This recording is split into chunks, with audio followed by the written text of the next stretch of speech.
कि मैं रोज बोलता हूँ, आप भी बोलिए। सुबह ही सुबह बिस्तरा से नीचे उतरते समय परमात्मा को ऐसे हाथ जोड़ करके रोज बोलिए। प्रकाश की सबको जरूरत है, सत्य की सबको जरूरत है, और बिना मौत के हम ना मरें, यह सबको आवश्यकता है। तो कहा कि स्तुति से भगवान अति प्रसन्न होते हैं। तो एक बड़ी और सुंदर सी बात कही गई। क्या कहा गया कि पुरा मम गुरुर्व्यास पराशर मुनीश्वतः तपस्यार सम्भ्रात सरस्वास तटे सुबह। पूर्व काल में महात्मा पराशर के पुत्र जो कि मेरे गुरु भगवान व्यास सरस्वती के नदी पर बैठे हुए थे, तपस्या कर रहे थे। एक दिन सूर्यतुल तेजस्वी विमान से यात्रा करते हुए भगवान सनत कुमार अक्षमातों ने मिल गए और सनत कुमार जी ने मेरे गुरु जी को शिव महापुराण की कथा सुनाई, और उसमें उन्होंने शिवलिंग पूजन की बात कही। भगवान शंकर की पिंडी को स्नान कराते हुए उनका बंधन पूजन करने से पूरा जीवन बदल जाता है। छत्रम ध्वजम च व्यंजनम चामरम चापिशांगकम। कहा गया छत्र ध्वजा व्यंजन चवर इत्यादि इन वस्तुओं से भगवान शंकर अति प्रसन्न होते हैं। पूजा के बाद प्रदक्षिणा करें।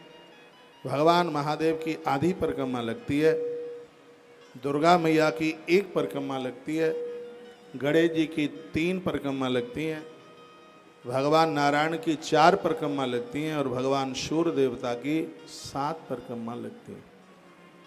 शंकर जी की परिक्रमा बाहर से मंदिर से कर रहे हो तो पूरी लगाइए, और अंदर से कर रहे हो तो जलहरी को कभी लांगा नहीं जाता। जहाँ जलहरी से पानी गिरता है उसको लांगा नहीं जाता, उसके लांगने से पुण्य क्षीण होते हैं, अपराध लगता है। आप मंदिरों में जाते हैं, मैंने सावन का महीना लगने से पहले इस बात का निवेदन किया है, मंदिर में जाएं तो ये देखें कि निर्माल्य पाम के नीचे तो नहीं कुचल रहा है।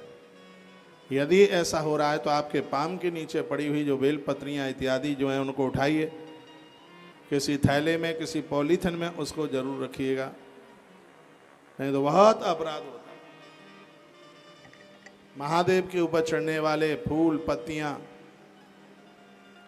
वो सब लोगों के पाम के नीचे आ जाते हैं। कावड़ें चढ़ती हैं, शीशियां फोड़ फोड़ करके वहीं डाल देते हैं। दर्शन करने वाले लोगों के पाम घायल हो जाते हैं, कांच उनके पाम में चुभ जाता है, खून का फुहारा छूटता है, पूरे मंदिर में खून ही खून होता है। ऐसा होता है, सुनी सुनाई बात नहीं है, मैंने देखा है। तो बहुत ध्यान रखें इस बात के लिए। आप बेलपत्रियां लेके जाते हैं, देखा है बहुत सी ज़्यादा लेकर गए आप, 5, 10, 25 आपने चढ़ा दी, पॉलीथिन में बची हुई और वहीं पटक दी जो लोगों के पाम के नीचे कुचल रही है। इतना ही नहीं है, पैकेट दूध का लेकर के जाते हैं, आधा चढ़ाया आधा वहीं डाल दिया, उसको लोग कुचल कुचल करके चल रहे हैं। फूल लेकर के गए, आधा चढ़ा दिया आधा वहीं छोड़ दिया, लोगों के पाम के नीचे वो आ रहा है। तो ऐसी पूजा हमारे लिए कल्याणकारी बनेगी? हमें तो नहीं लगता। पूजा में श्रद्धा, सामर्थ्य और अनुशासन, इन तीनों का होना बहुत ज़्यादा जरूरी है।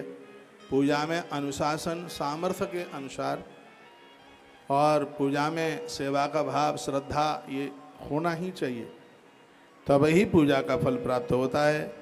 ऐसे भगवान शंकर हैं। लिंग वेराच नामता मुक्ता पुरु महाजना, जिनकी प्रतिमा और पिंडी दोनों का पूजन होता है। ऐसे भगवान शिव है, पूरा खानदान जिनका पूजता है। राम जी पूजे लेकिन राम के बच्चों की पूजा नहीं, कृष्ण जी पूजे लेकिन उनके बच्चों की पूजा नहीं, लेकिन महादेव वह देवता है, अरे जिनके पुत्र भी, जिनकी पत्नी भी, और छोड़िए जिसके गले में काला नाग पड़ा है, उस भुजंग, उस सर्प देवता की भी विशेष रूप से पूजा होती है। साल में एक दिन तो ऐसा होता है, लोग बड़ी श्रद्धा से उसका पूजन करते हैं, दूध पिलाते हैं उसे। नाग पंचमी बताते हैं कि नाग पंचमी को शिव की पूजा करने से, नागदेव की पूजा करने से ग्रहों के सगरे दोषों की प्रतिकूलता अनुकूलता में बदल जाती है। काल सर्प जैसा दोष प्रभावी नहीं होता। नाग पंचमी को महादेव के पूजन की इतनी बड़ी महिमा है। शंकर जी का अभिषेक करें। बहुत लोग लोगों को मैंने देखा है कि जब वो महारुद्राभिषेक करते हैं तो नाग देवता को उठा करके अलग रख देते हैं, जो कि बिल्कुल गलत है एकदम। भगवान महादेव की पूजा पूरी तो तभी होगी जब सर्प देवता बिल्कुल पिंडी के ऊपर होगा। आज मैंने एक वीडियो डाली है, 7 बजे तक आपके पास पहुंच जाएगी। और इस वीडियो में मैंने निवेदन किया है, आप देखिए प्रतिमाएं 2 तरह की होती हैं, एक होती है चर और एक होती है अचर। अचर प्रतिमा वह है जो एक ही जगह स्थापित है, और चर वह है कि जिसको तुम उठा कर कहीं भी लेके जा सकते हो। तो आज बड़ी सुंदर बात मैंने शिव महापुराण के माध्यम से वो बात डाली है। आप घर में देवताओं को आप पूजा करते हैं, चाहे वो गणेश जी हों, चाहे वो गोपाल जी हों, चाहे वो भगवान शंकर हों, बाएं हाथ में प्रतिमा हो और दाएं हाथ से आप उनका श्रृंगार कर रहे हैं। बहुत लोग ऐसे श्रृंगार उसको मंदिर में बिठा करके ही उनको माथे पर चंदन लगाते रहते हैं, कुमकुम इत्यादि लगाते रहते हैं। लेकिन ये कहा गया कि उनको हाथ में लीजिए, एक हाथ में लेकर के दूसरे हाथ से उनका श्रृंगार कीजिए। जब श्रृंगार पूरा हो जाए तब उनको माथे से लगाइए, उनको सिर से लगाइए।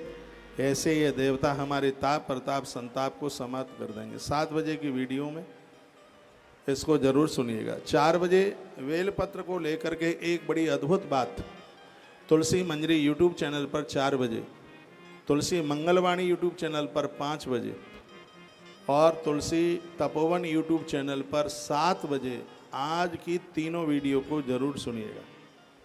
सोमवार को लेकर के बात की गई है, कल सोमवार है और ऐसा सोमवार है जो बहुत वर्षों के बाद में कल प्रकट हो रहा है।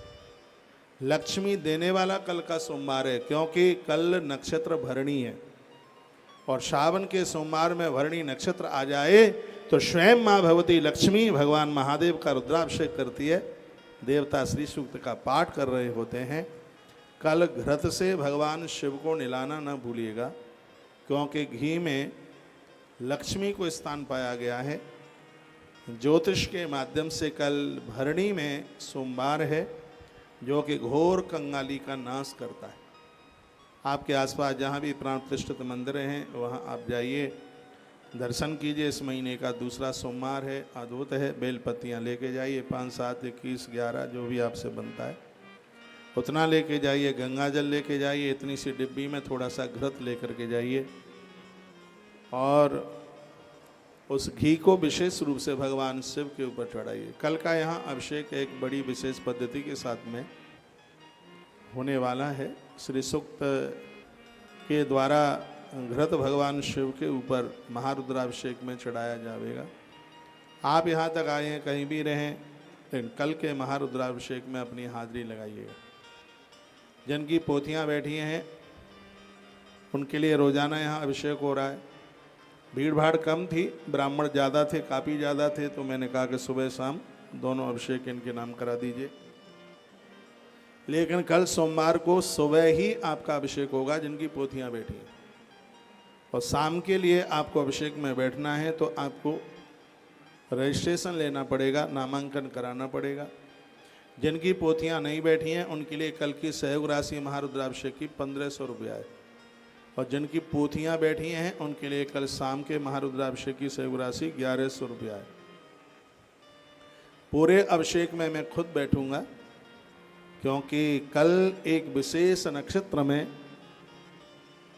सोमवार पड़ रहा है और यह सोमवार घोर गरीबी को समाप्त करेगा, धन का दुरुपयोग नहीं होने देगा, ऐसा सोमवार है। और हम भाग्यशाली हैं, बाबा धाम में हमारा यह दूसरा सोमवार,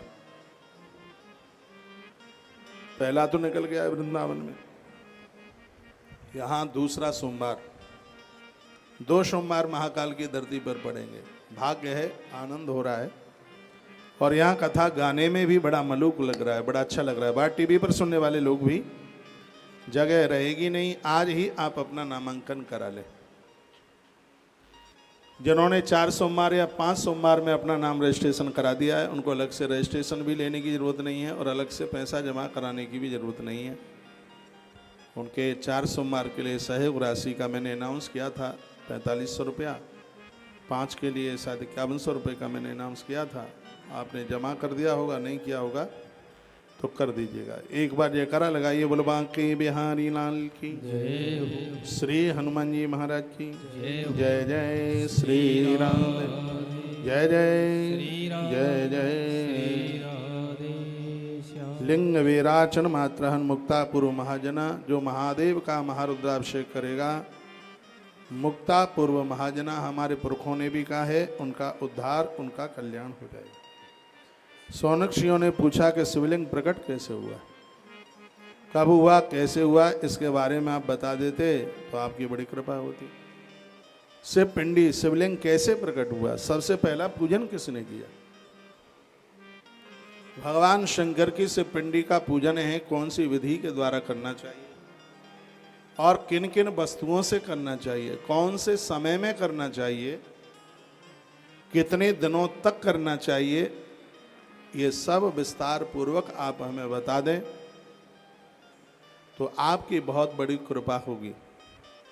ऐसा ऋषियों ने महात्मा श्री सूत जी को पूछा। तब श्री सूत जी महाराज भगवान शिव की पिंडी प्रकट कैसे हुई है उसके बारे में बताया। कोई तो नहीं दिख रहा है इन कैमरों में, ऐसा होता नहीं है। देख एक भी हुआ।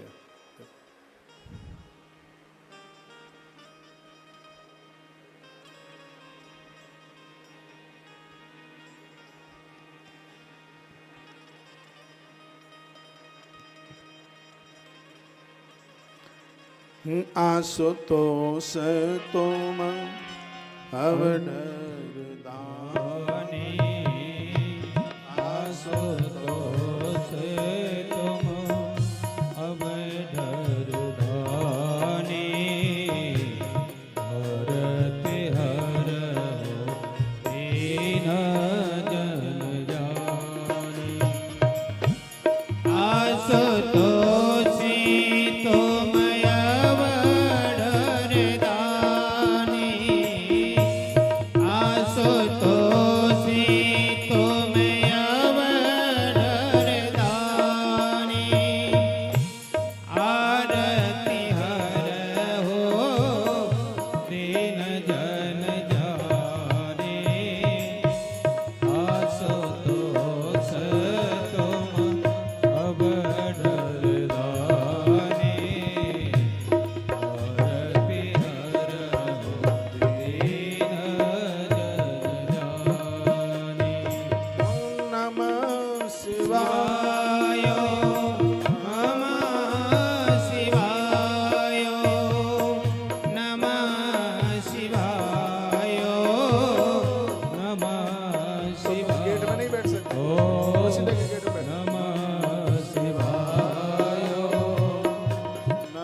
भगवान शंकर की शिवपिंडी में, भगवान शंकर की शिवपिंडी शिवलिंग कैसे प्रकट हुआ उसके बारे में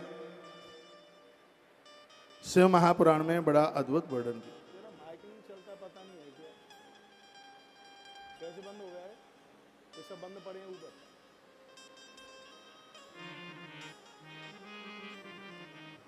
श्री राधे।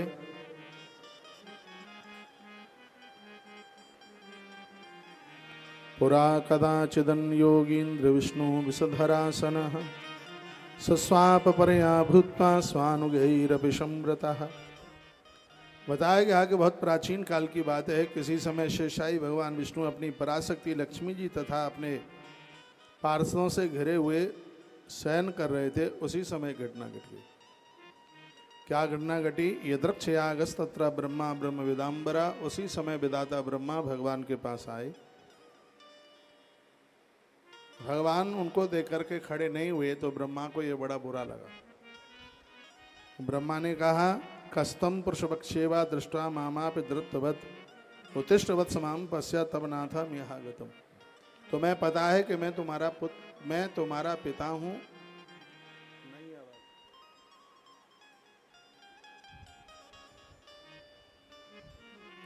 और तुम मेरे पुत्र हो। मैं तुम्हारे घर पर चल करके आया, तुमने खड़े होकर के मेरा आदर नहीं किया, मेरा मान नहीं किया, मेरा सम्मान नहीं किया। ये ब्रह्मा बोले। सुनिए, तो भगवान विष्णु ने कहा, ब्रह्मा थोड़ा ठीक से विचार कीजिए कि तुम मेरे पिता हो कि मैं तुम्हारा पिता हूं।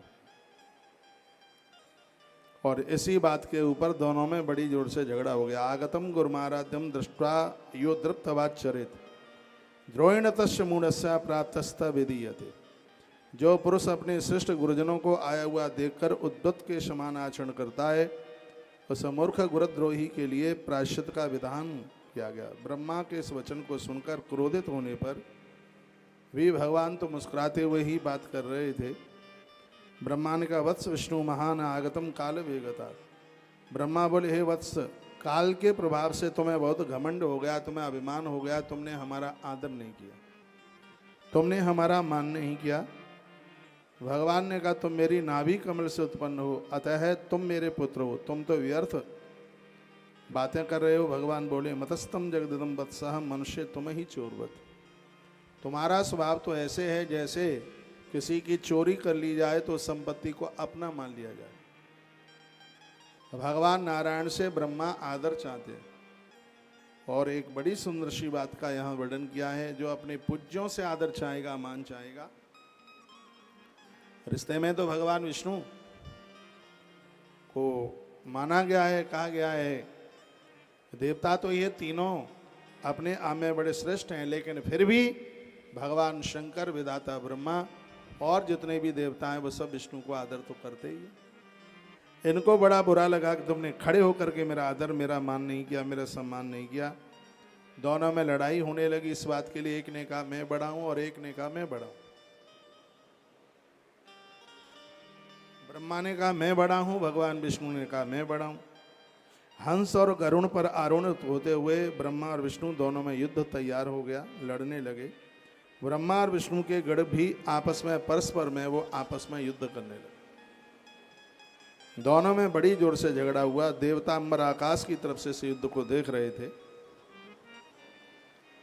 कहा गया, तावत मानगत सर्वान देवा जाते विद्रक्ष समासज्जा समरम तो महाद्भुत। में इतनी जोर से युद्ध हो रहा था, लग रहा था कि 3 लोक 14 भुवन में कोई जिंदा कोई जीवित नहीं बचेगा। तब देवता सीधे महादेव के पास पहुंचे और भगवान शंकर को जाकर के कहने लगे कि ऐसे ऐसे ब्रह्मा और विष्णु आपस में दोनों लड़ गए हैं, कैसे भी इनका बीच बिचावा किया जाए। तो उसी समय भगवान महादेव दोनों के मध्य में आकर के प्रकट हो गए।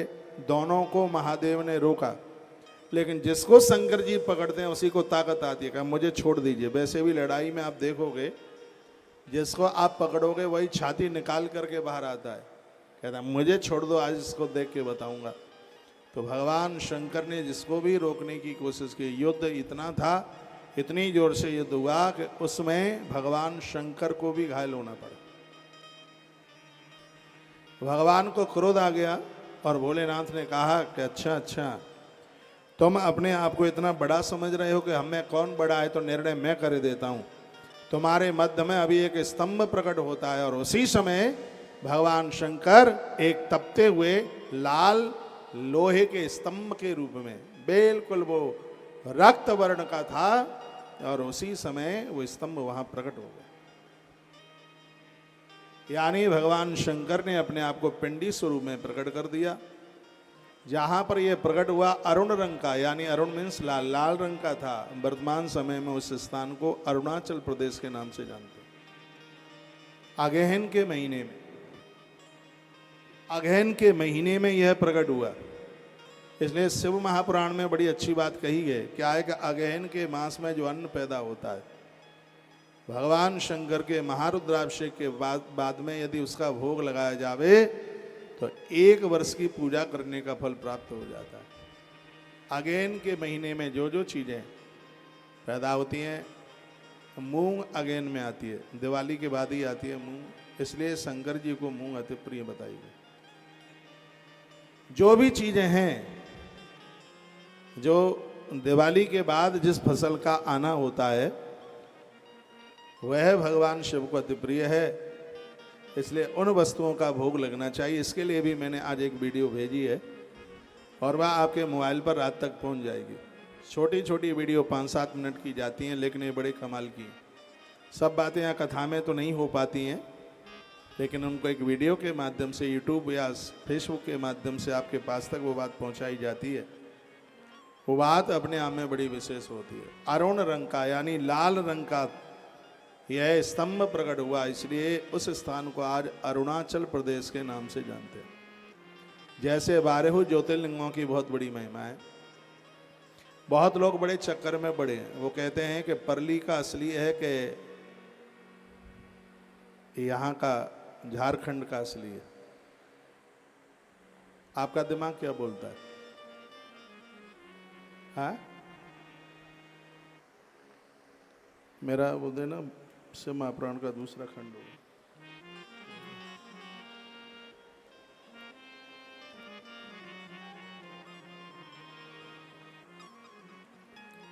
चिता भूमि कहां पर है? हाँ, चिता भूमि यही है ना। तो शिव महापुराण में इस बात का पक्का प्रमाण मिलता है कि चिता भूमि वाले भगवान शंकर ज्योतिर्लिंग में उनकी गिनती है। तालियां बजा रहे हैं आप। फिर आप कहेंगे तो फिर परली वाले क्या हैं? मेरे सामने से पुराण रखा हुआ है, कोटि रुद्र संहिता का,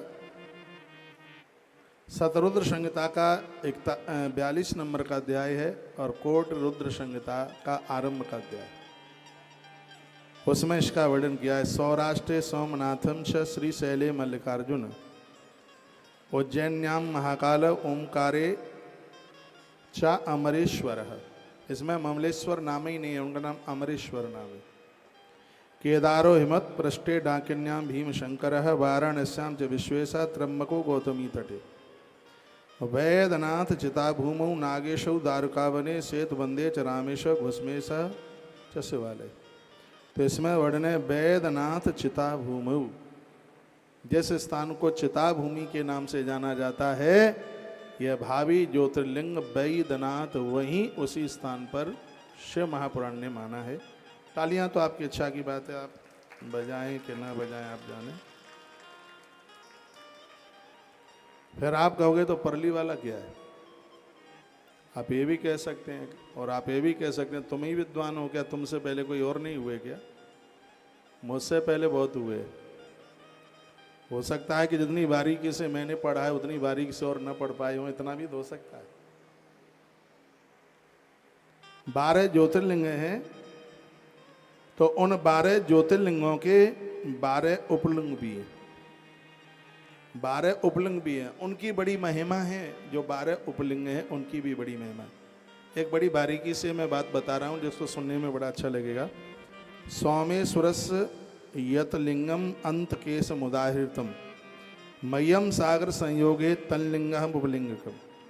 मही नदी, जहाँ पर भगवान खाटू श्याम जी ने, वरवरीक ने जहाँ जिस स्थान पर तप किया, सोमनाथ का उपलिंग गुजरात में उसी मही नदी के किनारे पर है। और यह भी बड़ा अद्भुत है, यह स्थान मही नदी तथा सागर के संगम पर जो अंतकेश नाम का जो लिंग है वो सोमनाथ भगवान का उपलिंग है। भृगु कच्छ में उस स्थान को भृगु कच्छ के नाम से जाना जाता है, आज उसे भरूच बोलते हैं। उसका नाम यहाँ आया है। मय्य सागर संयोगे तम लिंगम उपलिंगकम। परम सुखदायक रुद्रेश्वर नाम का जो लिंग है मल्लिकार्जुन भगवान से प्रकट हुआ है, जो कि साउथ में है मल्लिकार्जुन भगवान। उनका उपलिंग है जिसका नाम है रुद्रेश्वर। नर्मदा नदी के तट पर महाकाल भगवान से प्रकट हुआ उप ज्योतिर्लिंग है जिसका नाम है दुग्धेश्वर, जो संपूर्ण पापों को समाप्त करने वाला है। ओमकारेश्वर संबंधी उपलिंग कर्मेश्वर नाम से प्रसिद्ध तथा बिंदु सरोवर के तट पर स्थित है। ओमकारेश्वर भगवान का जो उपलिंग है उसका नाम है कर्दमेश्वर।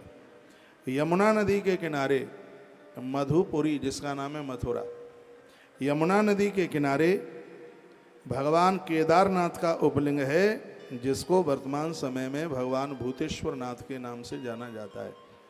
जो 5 महादेव हैं ब्रज में उनमें से एक भगवान भूतेश्वर का नाम आता है। ये केदारनाथ भगवान का उप ज्योतिर्लिंग है, ये जिसका नाम है भूतेश्वर। लिखा है केदारेश्वर संजातम भूतेशम यमुना तटे महापाप हरम प्रोक्तम पश्चातामर्चताम तथा। जो इसका दर्शन करता है, इसकी पूजा करता है, उन लोगों के महापाप समाप्त हो जाते हैं। उसके बाद सह्य पर्वत पर भगवान भीमा शंकर हैं, पूना से थोड़ा सा आगे हैं। उनका उपलिंग है, बड़ा प्रसिद्ध है, बल बढ़ाने वाला है।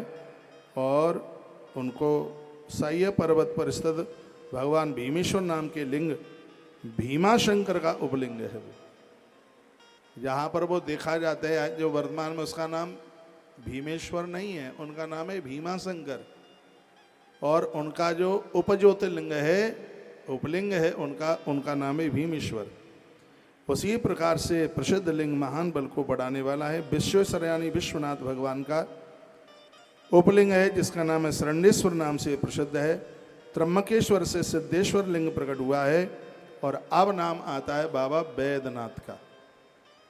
अब बैद्यनाथ के बारे में कहा है बैद्यनाथस्य यज्जातम बैजनाथ इति स्मृतम। कहा गया है प्रमुख लिंग में बैद्यनाथ है और उसके उपलिंग में बैजनाथ है, बैजनाथ स्पष्ट वर्णन है। कहा गया है वैद्यनाथांच यज्जातम बैजनाथ इति स्मृतम। इसका जो प्रमुख ज्योतिर्लिंग है उसका नाम है वैद्यनाथ। और इस लिंग का बैद्यनाथ से बैजनाथ नाम का लिंग प्रकट हुआ है।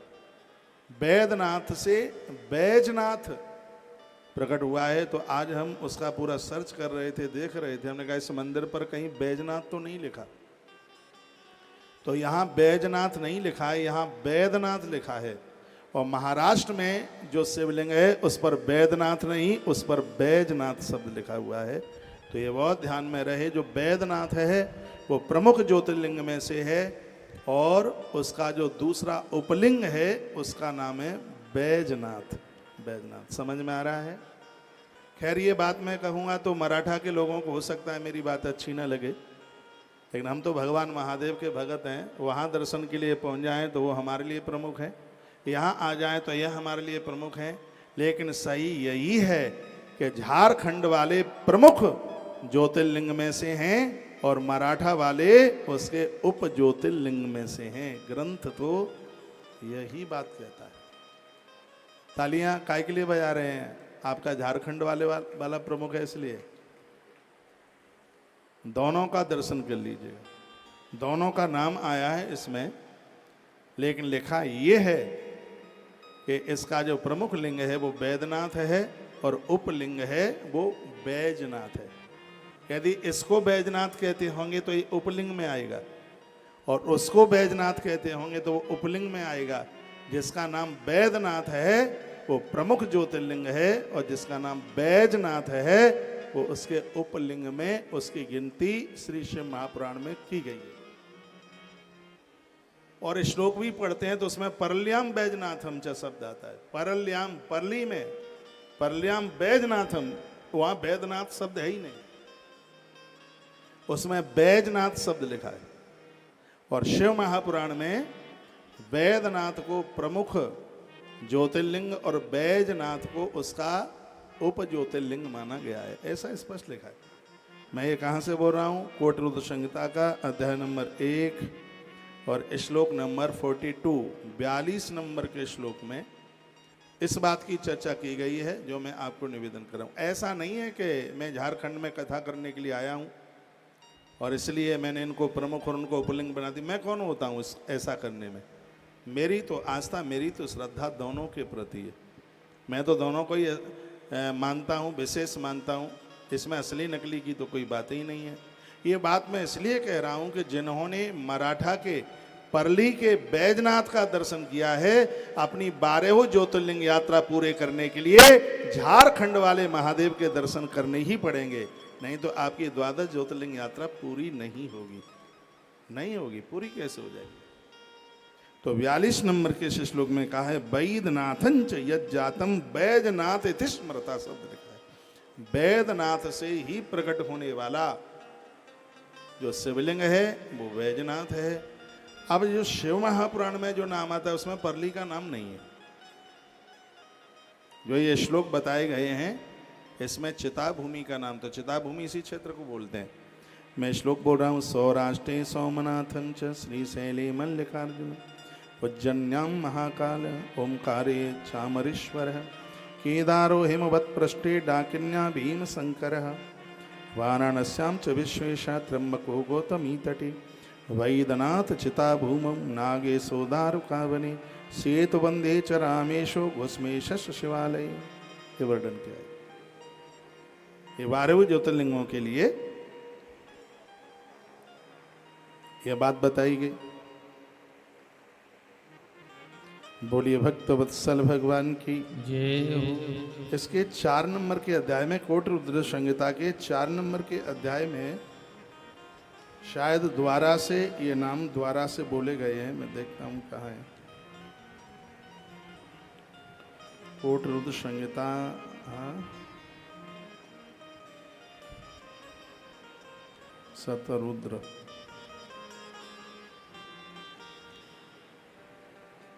लोग बड़े भ्रम में पड़े होते हैं।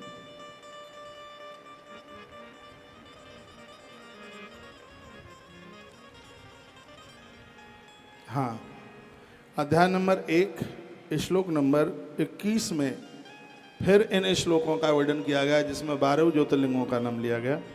इसमें भी लिखा है सौराष्ट्रे सोमनाथम च श्रीशैले मल्लिकार्जुनम उज्जैन्याम महाकाल ओंकारे परमेश्वरम केदारम हिमवत्पृष्ठे डाकिन्याम भीमशंकरम वाराणस्याम च विश्वेशम त्र्यंबकम गौतमी तटे। वैद्यनाथम शब्द वैद्यनाथ लिखा हुआ है।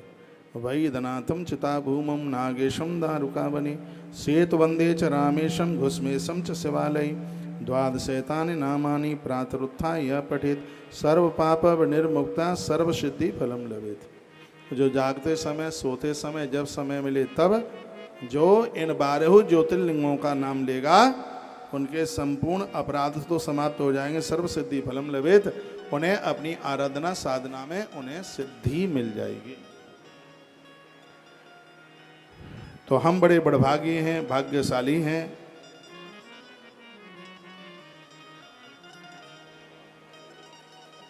कि हम बाबा बैद्यनाथ की भूमि पर इस अद्भुत कथा का आनंद ले रहे हैं, जो कथा हर प्रकार से हमारा कल्याण कर रही है। कावड़िया, कावड़ कितनी चढ़ रही है, हल्की हल्की फुहारें गिर रही हैं, पानी गिर रहा है। सावन की बरसे बदरिया भोले बाबा की नगरिया, सावन की बरसे बदरिया भोले बाबा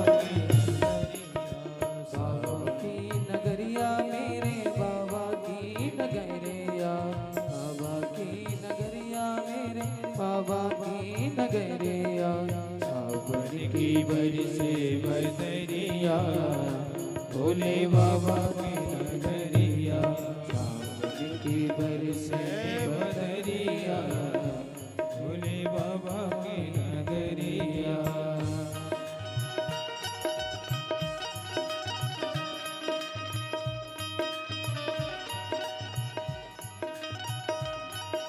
एक मैसेज में लिखा है, नमता सिंह आप उड़ीसा से लिख रही हैं। आपने लिखा है कि आपकी बात सुनकर के कोई कंफ्यूज नहीं हो सकता।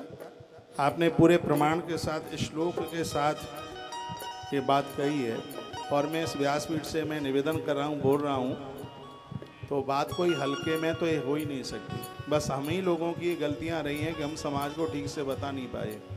श्री मथुरा जी में ज्योतिर्लिंग का उपलिंग है, लोगों को पता नहीं है, लेकिन मंदिर में जाएंगे तो दीवार पर लिखा है। वो दीवार पर ये शिव पुराण का श्लोक भी लिखा है और उस पर ये लिखा है कि यह केदारनाथ का उपलिंग है। ये कितने लोगों को जानकारी है? लोगों को पता ही नहीं है। यहाँ तक लिखा है जो केदारनाथ के दर्शन करने में असमर्थ है, ऊपर तक नहीं पहुँच पाता, मथुरा के उपलिंग केदारनाथ का जो उपलिंग है भूतेश्वर भगवान का दर्शन कर लेता है तो उसकी केदारनाथ की यात्रा पूरी हो जाती है। लेकिन ये लोगों को पता नहीं है, ये लोगों को जानकारी में बात नहीं आई है। शिव महापुराण में मथुरा के भूतेश्वर उपलिंग का वर्णन किया गया है। इसमें बिल्कुल भी किसी को बुरा ना लगे। प्रमुख ज्योतिर्लिंग वह है जो बैद्यनाथ है और उप ज्योतिर्लिंग वह है जो बैजनाथ है।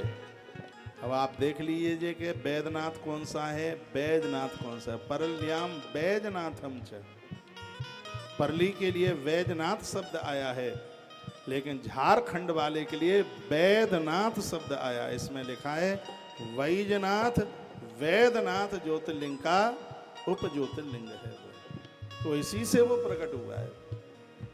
अब 12 उप ज्योतिर्लिंग क्यों प्रकट हुए, उसका भी कोई कारण रहा होगा, कोई न कोई कारण रहा होगा, उसकी वजह से वो प्रकट हुए हैं। तो इसमें कोई कंफ्यूज के लिए कहीं कोई जगह ही नहीं बचती है। पूर्ण प्रमाण के साथ पवित्र व्यासपीठ से ये बात कही जा रही है। इसलिए भी मैं ये बोल रहा हूँ जो 12 ज्योतिर्लिंगों की यात्रा के लिए निकले हैं और उन्होंने कहा कि हमने तो परली में मराठा में दर्शन कर ही लिया है, तो हमें इधर जाने की आवश्यकता है ही क्या। 12 ज्योतिर्लिंगों का दर्शन पूरा तब होगा जब आप पशुपतिनाथ नेपाल काठमांडू के पशुपतिनाथ का भी दर्शन कर लेंगे, बाबा वैद्यनाथ का दर्शन कर लेंगे। चिता भूमि इसी क्षेत्र को कहा जाता है और भगवान वैद्यनाथ चिता भूमि में उनको स्थान की बात कही गई है। बोलिए बांके बिहारी लाल की, श्री हनुमंत बलवंत महाराज।